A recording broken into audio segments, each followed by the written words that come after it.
Boa noite, pessoal. Hoje a gente está aqui em mais um episódio do nosso podcast, que é Psicolivre, e o tema de hoje é violência de gênero, e o tema abordado será feminicídio. Hoje a gente está aqui com a Kailane, com a Larissa e eu, Nicole, para fazer mais um bate-papo mesmo, o que a gente entende, o que a gente trouxe aqui de notícias, legal, para vocês saberem, e a gente ter essa troca mesmo sobre esse assunto.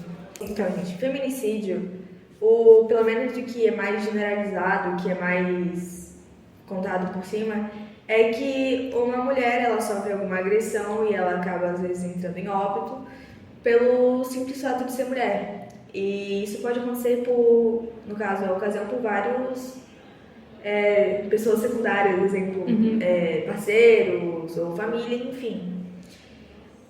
A gente vai contar agora uns casos sobre feminicídio que a gente conhece.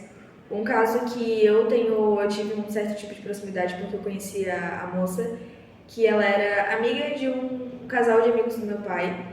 Ela era casada com o parceiro dela já fazia alguns anos e nos últimos anos dela, ela percebeu que ele era muito agressivo, ele tinha se tornado uma pessoa muito agressiva. E depois de uma agressão que teve nela, que ele chutou ela, enfim, depois de uma discussão, ela foi pra delegacia e conseguiu uma medida protetiva contra ele.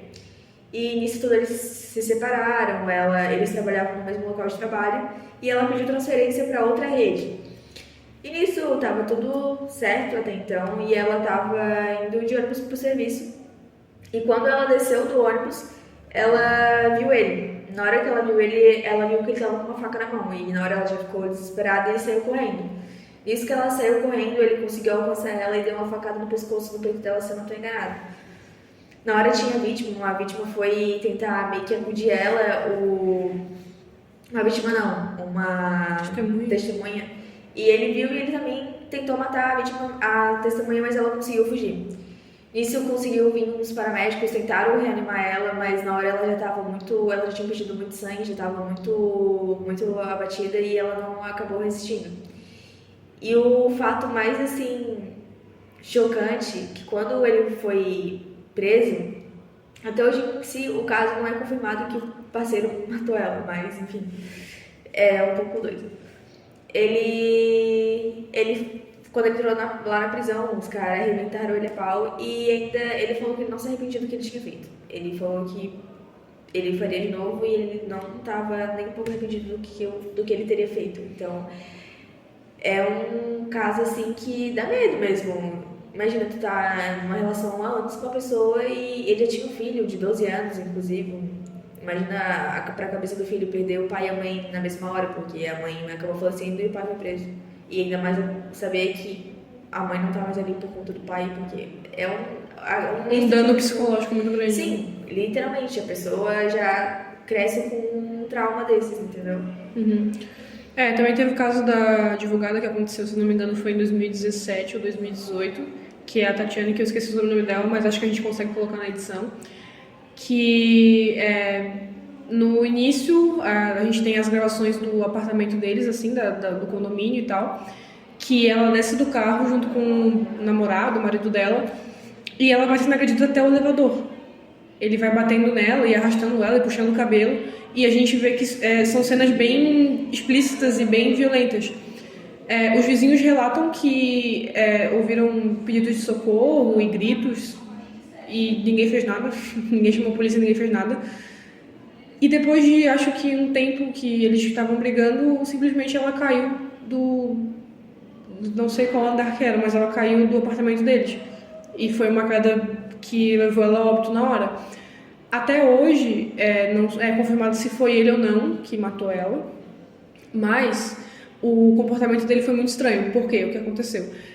Ele desceu do apartamento, pegou o corpo dela, cheio de sangue ali, ela morta, ele levou ela arrastando assim até o elevador e depois levou ela até o apartamento, acho que botou ela dentro de uma mala, alguma coisa assim, e botou, não sei se ele deixou ela no apartamento ou botou ela dentro do carro e saiu dirigindo. E aí ele bateu o carro e foi por isso que ele foi pego. E até hoje ele tá, tipo assim, em julgamento, né? Pra verem se foi ele ou não que matou ela. Mas acredito eu que, diante de todas essas evidências, na minha opinião, foi ele que matou. Porque se a gente olha nas gravações dela caindo, porque tem gravações no YouTube, tem as gravações dele arrastando ela, porque foi documentado, né, em jornal. Se a gente vê assim em câmera lenta, eu estudei um pouco sobre esse caso, já faz um tempo, quando eu era mais focado nesses casos criminais, e tu conseguia ver ela caindo de cabeça. Ela não caiu como, tipo assim, parece que realmente alguém jogou ela, e a gente consegue ver a mão dela assim, sabe? Dela tentando impedir a queda. E é louco como a justiça do Brasil é falha em questão disso, porque ele já faz o quê? 2017 já faz uns 5, 6 anos. E ele não nada. Ele tá em liberdade. E na maioria das vezes é assim, né? Tipo assim, mesmo que seja preso, ele não vai ficar preso por muito tempo. Daqui a pouco ele tá solto. Então, gente, esses e muitos, muitos, muitos casos que acontecem, às vezes não são casos que nem chegaram ao público, casos que foram abafados, casos que nunca ninguém vai saber. Até porque o Brasil mata uma mulher a cada 6 horas, né? Então a gente tem que considerar esse fato. Não é tudo que é noticiado, mas os dados estão aí. Então, a gente fez aqui uma pesquisa que fala que no ano de 2022, mais de 3.930 casos foram noticiados. Então, teve até um aumento em relação ao ano anterior. Então, é um caso que se assusta bastante. Uma notícia, umas dicas, umas notícias boas que a gente teve agora nesses últimos dias é que em questão de... Como é o nome? A medida protetiva. A medida protetiva, antigamente, se eu não me engano, quando tu ia na delegacia e pedia a medida protetiva, eles davam 78 horas, se eu não estou enganada, mas eram bastante dias e relativamente esse tempo tu estaria ali na risca. Estaria exposta, né? Tipo, não tem o que fazer. Até porque a medida protetiva ela não dá uma total segurança, mas ela é alguma coisa. Tu tem alguma coisa ali pra te, entendeu? Pra tu se sentir mais segura. E até esse dia acontecer, até a pessoa analisar, a pessoa já poderia ter morrido. E agora, faz pouco tempo, quando tu vai na própria delegacia, o policial já pode fazer pra ti uma medida protetiva, então tu não precisa esperar isso. Isso já foi mudado. E é um benefício que a gente acabou tendo. Um caso que eu presenciei da minha vizinha foi bem traumático. E não foi uma vez só, foi mais de uma vez que isso aconteceu. A minha vizinha de frente, ela apanhou o marido, assim, muito. E ela berrava e eu chamei a polícia e a polícia não veio. Acontece muito. Eu já presenciei também. E aí eu falei, não, ele tá espancando ela, não sei o que tá acontecendo, só sei que ela tava berrando muito e não é a primeira vez que isso acontece. E aí ele disse, não, a gente tá indo e a polícia não veio. E depois a mulher saiu pra fora de casaco, com o rosto inteiro roxo. Ela saiu, depois ela voltou e voltou com o marido. É porque eu acredito, minha opinião, né, que muita gente fala que porque apanha mais volta, então é porque gosta. Mas é porque, por exemplo, uma mulher que depende completamente do marido para sobreviver, tanto em questões financeiras quanto em questões afetivas também, porque imagina que tu tá casado a vida inteira com uma pessoa e no começo assim, do relacionamento a pessoa é mil maravilhas e do nada ela vira um monstro que te bate, que te ameaça, então tu tá acostumado com a presença daquela pessoa, tu não quer perder aquilo, entendeu? Porque na tua cabeça a culpa é tua. Também muita gente se culpa. Ou tipo assim, tem muitas mulheres que não largam o marido por questões financeiras. Tipo assim, ele me bate, mas se eu largar dele, eu não vou ter dinheiro pra pagar minhas contas, eu não vou ter nada. Uma série, uma dica de uma série que ela fala muito sobre isso, que é Bom Dia, Verônica. É uma série nacional, eu me surpreendi. Já vi. Aquela menina que foi abusada, né? Aquela que deu aquela polêmica com aquele entrevistador. Não, acho que não. É uma série que ela fala de uma escrivã da polícia, que ela acaba vendo uns casos. É uma série muito doida e ela fala muito sobre isso. Uhum. Tem um caso que ela pega, era o cara, ele meio que fazia uma tortura psicológica com a mulher dele. Ela vivia meio que em cárcere privado e ele culpava ela porque ela não conseguia dar um filho pra ele. E ela se achava tão culpada por ela não conseguir dar um filho pra ele, que ela achava que tudo que ele fazia era certo.